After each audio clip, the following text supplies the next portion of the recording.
Hey, Nick. Hey, listeners. Hello, Warwick. Hello, listeners. What's going on, Waiting. Coxie? I'm waiting with bated breath. I don't recall if we've spoken about crab bait on the podcast before. I don't think we have spoken about crab bait on the podcast.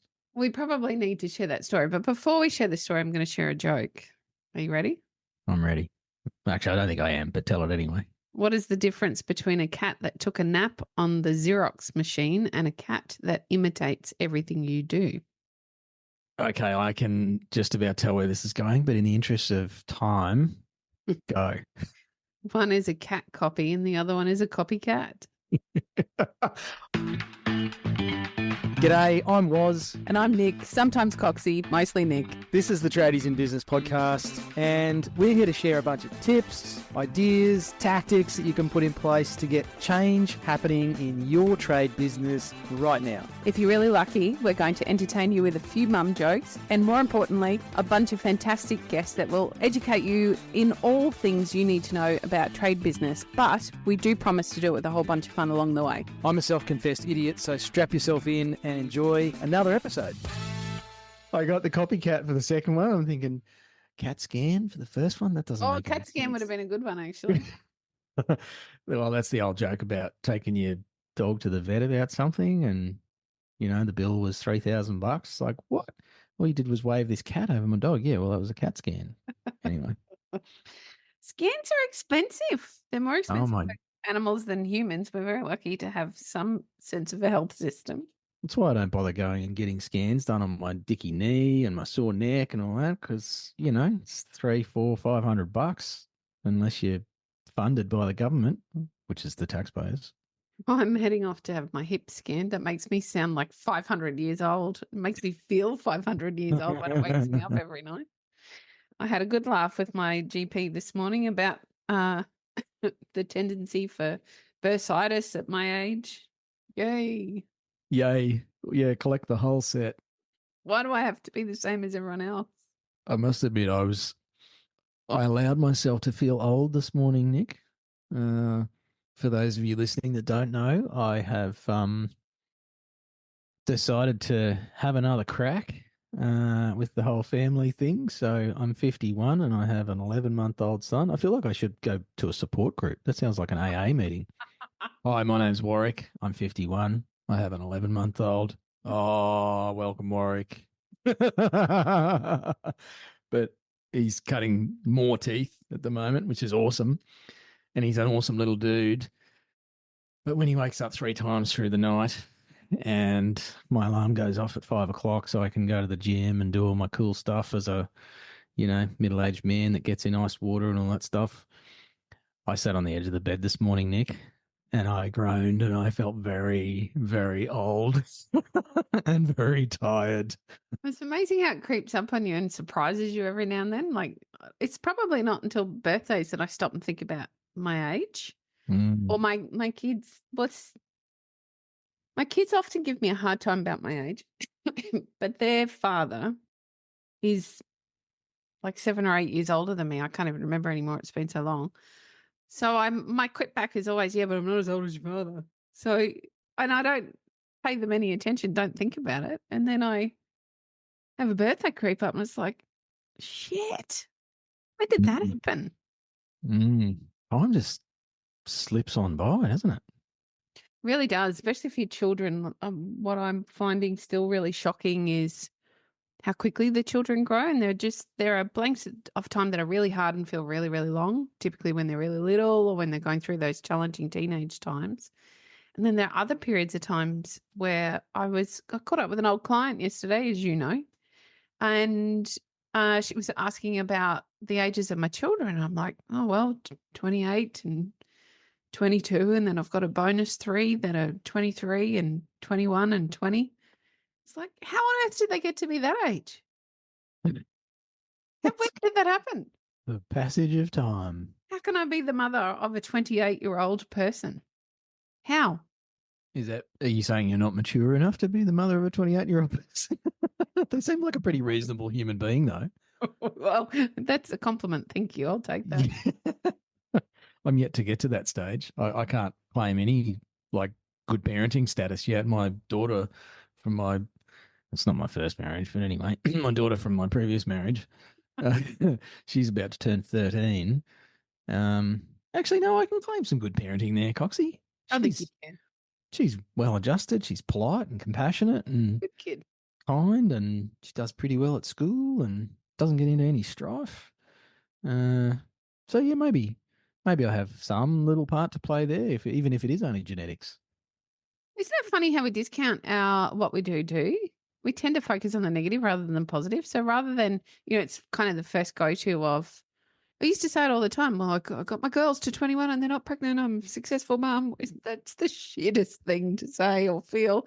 But I did. I was excited and I had very good children. But like, that's not necessarily a positive. It's like a double negative. Yeah. And who And says that starting your family when you're 20 is actually a negative reflection on either you as the parent or your daughter as the person in that boat? I mean, that was the norm. Yeah. 50, 70 years ago. yeah, I might have had one at 20, but yes, maybe that's Wasn't where my uncommon. reflection comes from. Well, yeah. But you perceive it as a negative thing? Well, no, I actually had a similar conversation about this last night. I never regret my children. I don't think anybody ever would. And I actually love being a young mum. I love the energy I've had to have with my children. This almost feels like it's a swipe at you. I'm sorry. It's really not. Oh, I'm about to cut myself up into little tiny pieces after you're finished. I did really enjoy being a young mum. And I remember particularly my daughter, who's the elder one of the 28-year-old, would come home from school and she'd be like, Mum, all the other mums are insert age here. I'm now not going to say it. And they're so boring and they're not fun like you. And they all wear these clothes and blah, blah, blah. So I think there was some benefit to it. And I also feel as though I had to consciously decide to continue to live my life. We're going to get really deep here for a minute. I'm the third in the line of having their firstborn at 20. My mum did the same. My grandmother did the same. And not all of us have made conscious decisions to continue to live our lives. And I think that was a big thing, having a kid, you've got a choice. Either you continue to live and grow and learn, or you get to a point in their lives and you then make that decision to grow and learn. And that's not always the best outcome for you or the child.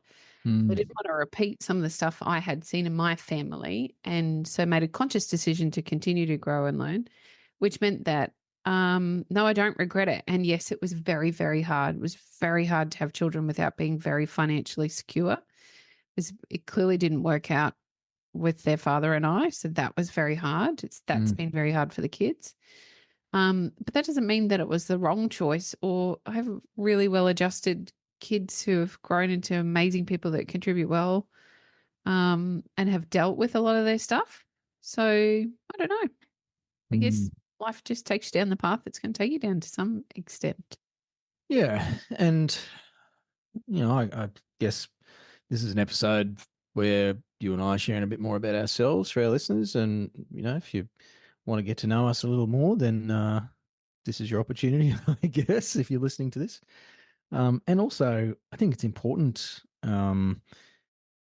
as far as our roles in life, whether that's as a parent or a business owner or a community member, a spouse or a partner, that we're not just mindless or non-conscious about our impact on others. There's that saying, what other people think of me is none of my business, and that gets chucked around a lot by coaches and mentors especially. And I heard an interesting twist on that recently on one of our episodes, Nick, with a guest that we had. And sure, what other people think of me is none of my business, but it still matters. It matters what other people think of me, because if everyone thinks I'm an asshole, then that's feedback that, if the overwhelming majority of the survey says Waz is an asshole, then I have an opportunity to look at that and go, oh, is that really going to help me in life? Is that going to impact my family if everyone thinks I'm a dick? Maybe I want to change that a little bit, and not to make other people happy or to seek external validation, which we've also talked about here on the podcast. But in terms of, well, am I giving my best in this life? And as we record this, yesterday would have been my dad's birthday. He's been gone now for 4 years. And a bit like your comments about the age thing, how did your kids get to be that old? I was just pondering yesterday. It's like, now, how old would Dad have been? Oh, holy shit. He would have been 82. Geez. I know what the age gap is between Dad and I, and now I feel old again. And then my boy wakes up 3 times in the night. It's like, I'm too old for this shit, which is a dumb thing to say because I'm telling myself that I can't do it. Yeah. And so the flip side of what you're talking about with your kids, Nick, and I think the opportunities that a lot of us don't realize or recognize that are in front of us is I can continue on with that thought process of, I'm 51, I've got a baby. Oh my gosh, what am I doing? This is ridiculous. And, we've got 2 businesses in the house and it's insanity. But the reality is I'm actually being more fun and doing more silly stuff because of my boy and having a better time at times where it would be easy for me to sit on the couch and turn on some mountain bike videos and just go, oh my gosh, I'm so tired. But instead, I'm running around playing with toys and actually, in some sense, forcing myself to be a little bit younger in my thinking. That's a huge benefit to me. And obviously, I want my son to have fun with his dad and not see me tired and grumpy and distracted and on my bloody phone checking emails and all that sort of stuff that it's just so easy to slip into. So it's a fantastic opportunity. And I think, thank goodness for my boy, because, it'd be easy for me to slip into middle age and go, I got the house and I got the toys and, I've got a business and I can just kind of stay comfortable, which we've talked about a bit in the past as well. So I think it's a fantastic opportunity at either end of the fence. You had to, well, you chose to overcome some of that stuff, being a younger mum, and me as a really freaking old dad has the opportunity to choose the positive rather than the negative. I'm just going to buy a puppy and be silly for my puppy because I kind of feel like I've got a couple of months of it carrying on and then I don't need to worry about it for 40 years after that. And it's only, 10 or 15 years of responsibility, not the rest of your life Forever. kind of thing. Yeah. It's I think we all have the opportunity to flip any situation on its head. I've been through, I have no doubt all our listeners have, I know you have, been through some pretty big things. And if you want to look for it, and everyone there's a learning, or there's a message, or there's something that you can create a positive out of rather than being stuck. The other thing that I've had to work really hard on is ensuring that things aren't happening to me. Is understanding that I've chosen for that, even the worst things. And I don't know, one day in 10 years' time, I'm sure I'll be able to talk about it without feeling like I want to jump off the edge of the roof or something. But I've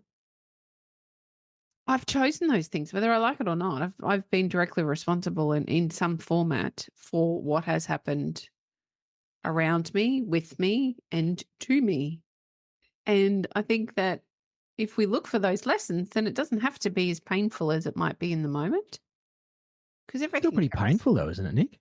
Oh, I'm not dismissing that it doesn't hurt. It's just that doesn't need to be my focus. I can focus on the positive in it, which I'm listening to myself talk and think, God, I sound like a wanker. I sound like a proper coach at this point in time. And when you're going through stuff, it can be really hard to see that there might actually be a positive.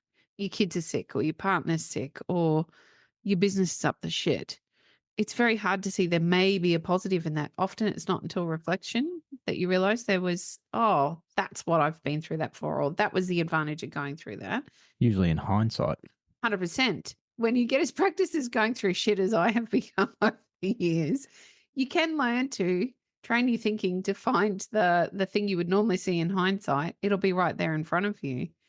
And when you can focus on that instead of focusing on the shitstorm that's going on around you, it can be just that little less painful, a little less hard to navigate your way through. I feel that's my experience. I want to pull on a couple of things that you said there, Nick, and not because I'm your therapist, because you wouldn't be paying me if that was the case.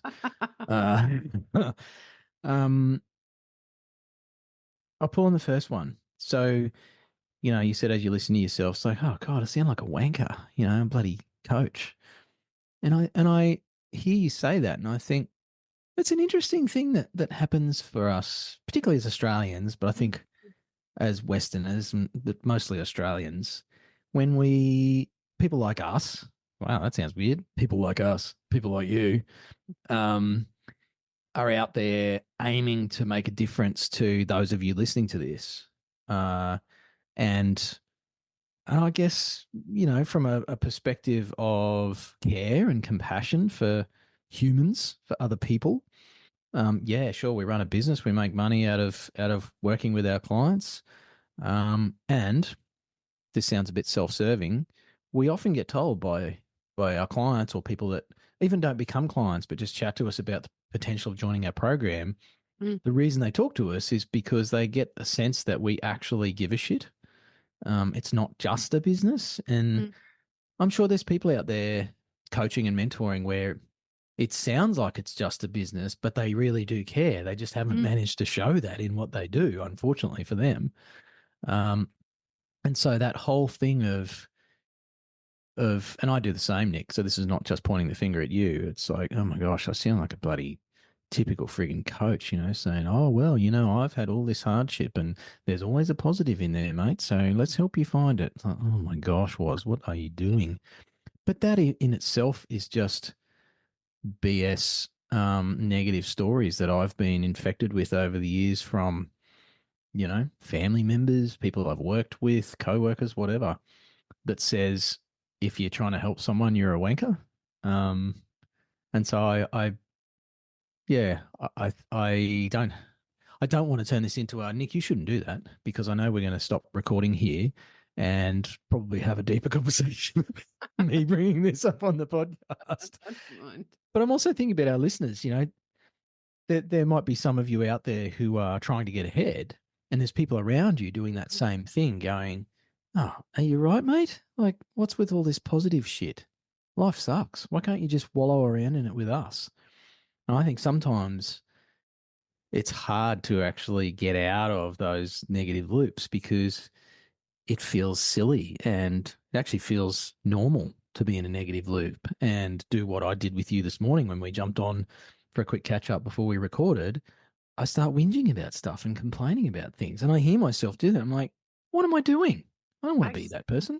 I actually think that's a really great thread. I think there's a point of difference, though. I think it's healthy for us all to vent or just express what we're feeling in that moment. It's healthier, again, if you can get to the end of that expression and realize, oh, that was just a vent and now I move on. And you go back to looking for the lesson or the positive in that rather than getting stuck in it. I think when we get stuck, and no shade to anyone that gets stuck, I've been stuck many, many times. The problem with being stuck is it's very hard to get out of being stuck. And we tend to rely on external forces to get us unstuck.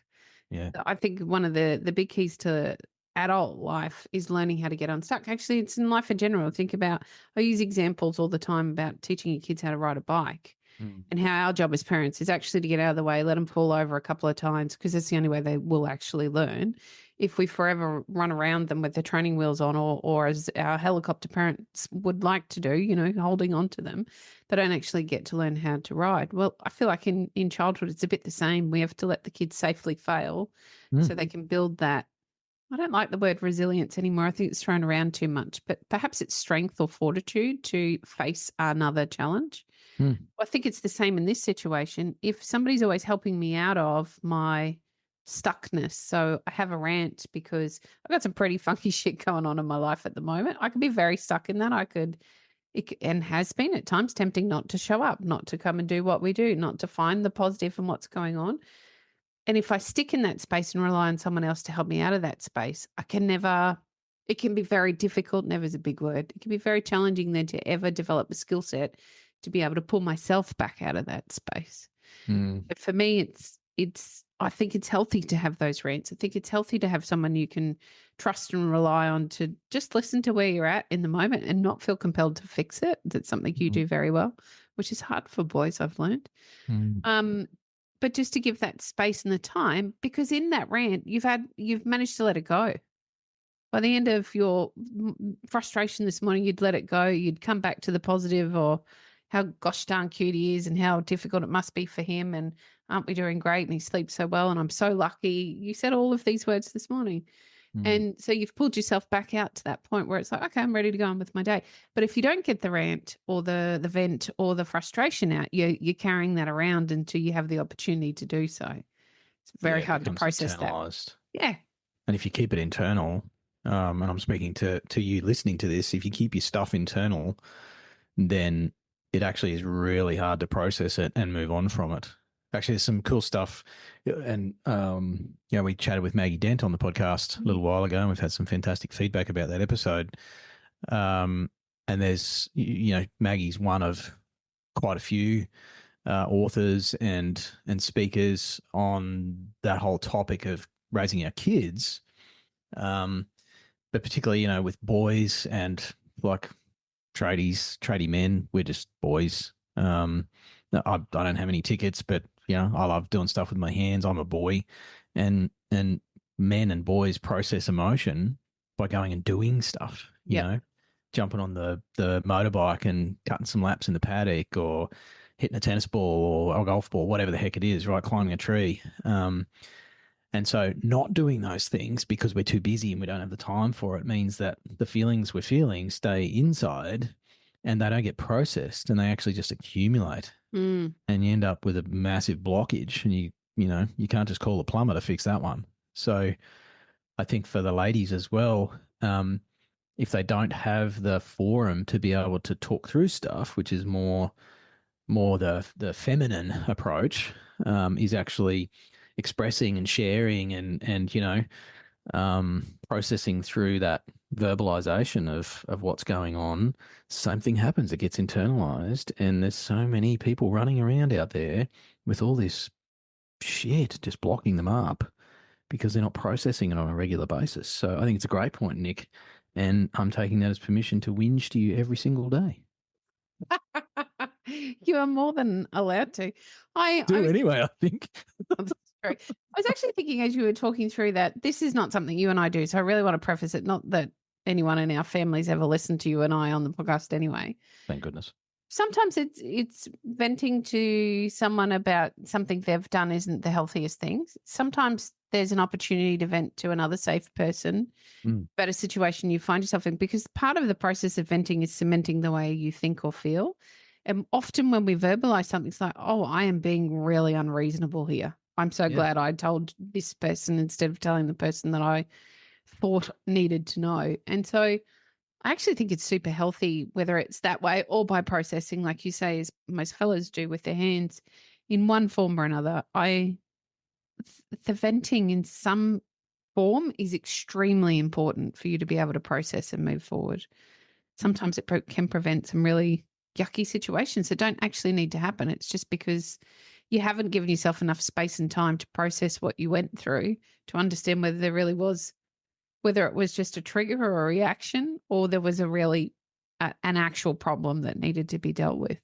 I'm going to tie all this to what is going to sound like a shameless plug, listeners. And look, we talk a lot on the podcast about what we do for money. And you know what? Nick, I am still, after 16 years of coaching, bending my brain to how can I talk to people about the fact that, yes, I'm going to charge you money because that's the world we live in, and I'm doing this because I want something different for those people who want something different. It's not because I think you should change or I think what you're doing is shit. It's that you've said you want something different, and I'm sitting here going, holy crap, I can help you with that. Yeah. So what I'm about to say, whatever your thoughts are, is because we had a comment made by one of our clients about our community and that sharing aspect that is part of our tradiepreneur community in our paid program. And this client really highlighted it for me when they said it's one of their absolute favorite things about our tradiepreneur community is that ability to share without feeling a sense of judgment Mm. within our community. And we're talking about, tens of trade businesses, like it's not two or three people, talking about a fairly big group of people here. Mm. And so we consistently get this feedback that people can show up, share their stuff, and feel like, oh, wow, no one's judging me about Mm. my choices or anything. They're just listening with that, hey, tell us what's going on. And so it creates that opportunity, Nick, as you're saying, to speak out what we're feeling, hear it, and then go, oh, I'm kind of being a bit of a prima donna about that. Or, no, this is legitimate. I Yeah. think I have a legitimate issue here and I should probably do something about that. It's that opportunity to hear ourselves instead of it just bouncing around inside our brain like the monkey flinging poo around inside the zoo. It always sticks to itself, doesn't it? Oh, now I was just going to move on, but if you want to encourage me to be a 14-year-old boy and make poo you, jokes. you need no encouragement, none whatsoever. All right. So this was a bit of a meandering episode, Nick. I feel like we haven't done one of these. We used to do it our Flip It Fridays every Friday. For our listeners to get to know us a little bit more, maybe more than we want to share. Many times I've gotten off these episodes and thought, why did I say that? That's not something I wanted to share. Anyway, I don't think it hurts. We are just who we are. Exactly who you hear on here is who we are in real life. Still surprises me that there's a forum like this where you can just be yourself and people listen to you. It's phenomenal. Just phenomenal. My dad would have loved podcasting. He could talk me times 1,000, my dad. And man, he had an opinion on everything. I had the privilege of meeting your dad once, and he was very shy on that particular day. I think he was a bit overwhelmed by all the people, but he was pretty shy. He didn't have much to say, and I don't know that he knew how to take this blonde-headed, loud, direct lady that was coming at him to say g'day and try and get to know him. Which is hilarious because, and when you met my dad, he was, that was sort of, he was unwell and that was his last years with us. But he was the bloke that would talk to everybody about everything. And we get home from being places and he would know all about someone's intimate relationship and what's going on with their bank account and all sorts of stuff. It's like, Dad, no. Well, but don't ask people about that stuff. They don't want to talk to you about that. Maybe they just enjoy sharing with someone. Oh, I don't know. They'd say, oh, he's so lovely. I'm like, oh, you should live with him. And now that he's gone, I'm like, I really miss my dad. Yeah, it's funny, isn't it? It's really funny when those things are taken away. Anyway, so I certainly hope that you listening to this have taken something from Nick and my sharing and just a bit of shooting the shit. And if you are feeling like you've got some stuff to process, it's buried down deep about your business, or honestly, even about your relationship or your past or your previous jobs or your staff or whatever it is, we have a great community of people that you can become a part of. Guess what? You pay for the privilege, like everything these days. But we do have an awesome paid program that you could become a part of. And there's a process for you to join that community, and that's why we have a process for you to go through. So if you want to have a chat to Nick and me, this is what you get. We can find out a bit about your business and see if maybe we can, support you to move in a direction that you want to, process some of your stuff and create a different life for yourself. Jump over on the website, tradiesinbusiness.com.au. You can book a free chat with us. I think we call it a brainstorm or a focus finder. We haven't really decided on what to call it. Basically, it's just catching up with us for 15 minutes, find out a bit about each other and take it from there. So if you'd like to do that, head to the website. And if not, keep listening to the podcast and we'll share some more stuff. We've got some great guests coming up in future episodes. And Nick, thanks for jamming with me today. It's been good. Thank you, Warwick. I always enjoy a jam. Preferably on toast. I like strawberry. Can you remember the tins of jam when you were a kid? Oh, The yes. IXL tins. Most of our listeners won't have a clue what I'm talking about. Crazy. When I was in Hobart for the ladies' retreat, we went to dinner at the old, that was inside the old or part of the old IXL factory. And I've had this hankering for tin plum jam ever since. Oh, my gosh. So much jam. Like, who needs a whole tin of jam? I don't know. Now they come in these little tiny jars. Yeah, they were. I can't remember them being they were like a pineapple can Yeah. tin size. That's a fair whack of jam. I don't know. I know. I always thought it was weird that we had the Glad wrap or the Alfoil on the top. I didn't like it. I only liked it when it was new. But I loved mum jam out of the tin. Oh, the manky bits around the top. Ugh. Anyway, no manky bits in the podcast from now on. Done. Thanks for listening, gang. We'll talk to you next episode. Hooroo.